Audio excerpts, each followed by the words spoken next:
Internet, Eric here. Back on my vampire kick. The last vampire movie I think I talked about was Interview with the Vampire, with Tom Cruise and Brad Pitt, how much I loved it.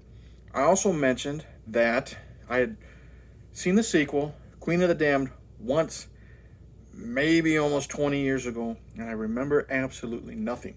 So this was a blind watch basically, and today I'm going to discuss. This is I haven't done one of these in a while. Is it worth the hate video where I discuss, in my opinion, a movie that seems like everybody fucking hates.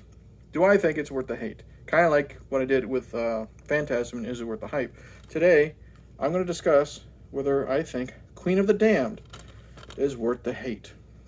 Now, if you're new to my channel, welcome. I discuss plot spoilers and specific scenes. This came out in, I can't read the small print. It says 2010. All right. Basically, the plot of this is we're following Lestat now. Lestat is now played by Stuart Townsend, right there. I only know Stuart Townsend from, he was Dorian Gray in, one second. Sorry about that. Dorian Gray in League of Extraordinary Gentlemen. And he was in that movie Trapped with Kevin Bacon and Charlize Theron. He he is slumbering. Like I said, it's confusing. We don't know how much this takes place after Interview with the Vampire. He says there's one line where he says hundreds of years, and then there is, like, Wikipedia says, I think dozens of years. I don't know what year this takes place in. So it's been a while. He is awakened from his slumber after the first film by rock music, enjoys it, becomes a rock star, and what he does is his music awakens Akasha, played by Aaliyah. Aaliyah is basically one of the first ever vampires. He awakens her, and she eventually just wants to rule the world. Okay. First off, Stuart Townsend. He's no Tom Cruise. But he's not bad, okay? He tries to be charismatic. I do like how he's more modern now. He's not, still the aristocrat. It's cool. He is now, I guess you would say, goth maybe, a rocker, leather pants, that type of stuff. He's into the, I guess you say, new metal music. His vocals are from what the fuck is his name? Jonathan Davis from Korn. He's fine. He's not awful. It's just a big step down from what Tom Cruise did. Other characters, we are following a girl who found Lestat's diary. I don't remember her name. She's not very memorable. I just remember she's one of the chicks from the Mighty Ducks movies. She's there. Her reading the diary, we get to learn Lestat's backstory, how he became a vampire, how he learned all the tricks of the trade, and this and that. She's fine. Possible love interest. That's it. We have Aaliyah as Akasha. First off, she looks sexy as hell, because Aaliyah's always been sexy. She's not in the movie that much. This is a mixture, like a combination of book 2 and 3, from what I've heard. Haven't read any of them. She's got some screen presence, definitely. I love the scene where she walks into the bar and she just kills vampires left and right. She rips out, we'll get to the gore, but she leaves that place burning in her wake. And she is sexy, charismatic, vicious, and then she's very commanding. Eventually she takes control of Lestat. They have sex, and he is under her control. I'll tell you what, that scene is pretty sexy where her and Lestat are having, before they actually have sex, they're in a bathtub full of rose petals. But without showing that much skin, Aaliyah, the way she moves and works with Stuart Townsend, and she's very mesmerizing and stuff like that. I just wish there was more of her in it. There's one more character. I don't even fucking remember his name. I think it's Moran. I could be wrong. He's played by, what the fuck is his name? Vincent Perez. He's played by Vincent Perez. Vincent Perez was the Crow in the second Crow movie, Crow, City of Angels. He's fine here. He's fine. Everybody's fine. You know what I mean? Nobody's great. Everybody's fine, or everybody's just there. The story is kind of hokey, um, but there are some parts I like about it.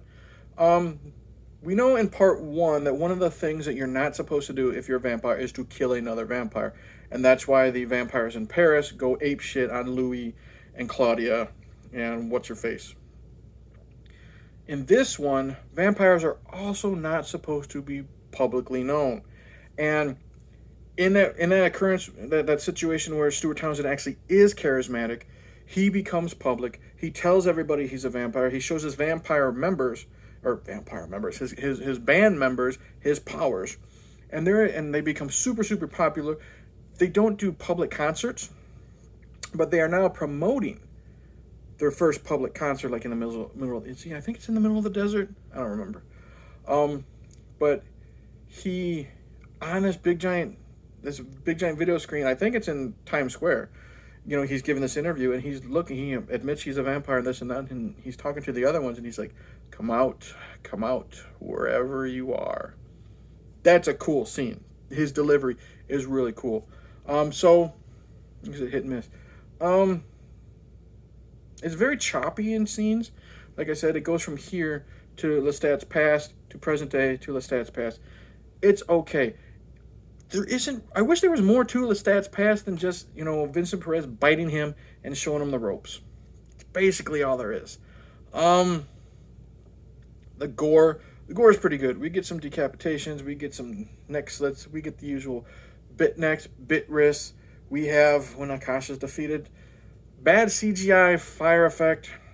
There isn't much gore, but no. When Aaliyah or when Akasha is destroying the bar or the nightclub, she is setting vampires on fire, because apparently she can just set you on fire by just going like a magician. She's burning people up in a decent effect, kind of like Blade. She's ripping hearts out and snapping necks. She's cool. So the gore is okay, but excuse me, I mentioned how the effects were for when she was killing the vampires, how they would turn to ash. That was cool. Her death scene is pretty fucking lame. Just the effects of it. What else is there really?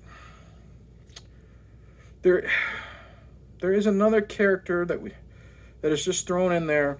The Mighty Ducks girl, who I told about, who was reading the diary. You find out her aunt is one of the ancient ones, and she helps defeat Akasha and becomes the new ancient one. It's a really stupid story, really stupid idea. I think that's in the Queen of the Damned book, so you gotta blame Anne Rice for that, the way it's thrown in. Another thing I didn't really like, which I thought was cheesy. First off, I like the fight at the concert. That's cool. When all the vampires show up, they're trying to kill Lestat. Vincent Perez is helping him, fight off the vampires. Those are cool fights. I think he even impales a dude with Lestat even impales one of the vampires with the microphone stand. But what takes you out of it is every time the vampires move super super fast, they have this effect where you kind of see their body like rapidly following them. Kind of like, have you ever seen a Mortal Kombat when Johnny Cage does his shadow kick? It's kind of like that, and it's cool once in a while. But Jesus Christ, every time they do that, every time they move fast, it's and the fight would have been so much cooler if every vampire wasn't fucking doing that. You know what I mean? So, the ending. I liked it. I liked the ending. I like how it ended after Akasha's defeated and what happens to Lestat. That's pretty cool. Soundtrack. If you like Korn, if you like Marilyn Manson, it's there. It's for you. Like I said, Jonathan Davis shows up as a ticket scalper. That was kind of cool to see him. Overall, is Queen of the Damned worth the hype? I've heard people say this movie is garbage. I've heard people say this movie is awful. I've heard people say this is the worst vampire film ever. It's not. Is it worth the hate? No. It's a way to pass 90 minutes. Stuart Townsend does his best. I like him, for the most part. Aaliyah has a screen presence. She's just not in the movie that fucking much. We have a good soundtrack. We have some good scenes. We have some good vampire effects. But we also have some lame vampires. This movie's about 50-50. The good is good. The bad is bad, but not awful. So, is it worth the hate? No. Is it worth watching? Sure. Is it a bad follow-up or very, well, strike that. Is it a weak follow-up to Interview with the Vampire? Absolutely. But it's not awful. Shut the fuck up. So, that's it. Thank you for watching. You know, that's just how I feel. You know what? People just complain to complain. It's not awful. Thank you for watching. Click the bell. Comment below. Tell me what you think. Do you like this movie? Do you hate this movie? Do you think I'm full of shit? What have you? Click the bell. I just said that. I'm going to eventually... Oh, I got Shark Week planned. A couple other videos for that. Going back to Phantasm. Still doing the Vampire Kick. I'm rambling. Cheers.